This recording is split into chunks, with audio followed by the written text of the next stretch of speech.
नमस्कार, हांव सरितास गोवन रेसिपीन तुमकां सगळ्यांक माय मोगाचो येवकार। आज हांव करता कस्टर्ड फ्रूट सलाड। कस्टर्ड करपा खातीर अर्धा लिटर हांवें दूध घेतला। हे दूध आमकां सगळ्यान पयलीं तापोवन घेवपाक जाय, गरम करून घेवपाक जाय। आमकां फ्रूट लागतली, तर ताच्या खातीर हांवें ग्रेप्स, बनाना, एप्पल, चिकू ही अशी हांवें फ्रुट्स घेतल्यात। तुम्ही तुमच्या आवडी अनुसार फ्रुट्स घेतल्यार जाता। आता ही सगळी फ्रुट्स हांव धुवन ताचे कुडके करून घेतले। आता हांवें गॅसार दूध तापत दवरला। दूध आमकां पयलीं तापोवन घेवपाक जाय। तातूंत हांव घालता साखर। हांव 3 टेबल स्पून साखर घालता। तुम्ही तुमकां जितले गोड जाय त्या प्रमाणे साखर घालात। साखर घातल्या नंतर मातशें मिक्स करून घेवया, धवळून घेवया।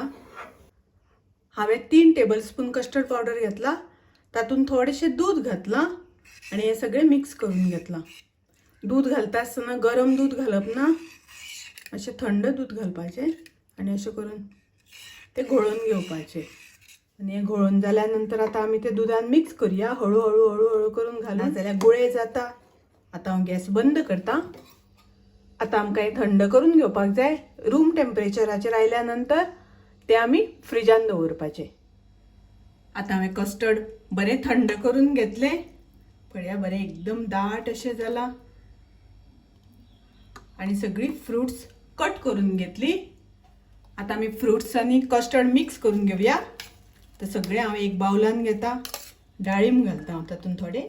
आता हांव तातूंत घालता कस्टर्ड आनी फ्रुट्स सगळी मिक्स करून घेवया। तातूंत हांव थोडी जेली घालता। फ्रूट सलाद कस्टर्ड तयार आसा, रेडी आसा। तुम्ही नक्की करात। माझी रेसिपी आवडली जाल्यार लाईक करा, शेअर करा, तशेंच माझ्या चॅनलाक सबस्क्राईब करात। परत मेळूया अशीच एक रेसिपी घेऊन। तोपर्यंत मस्त खायात, स्वस्थ रावात। देव बरे करू।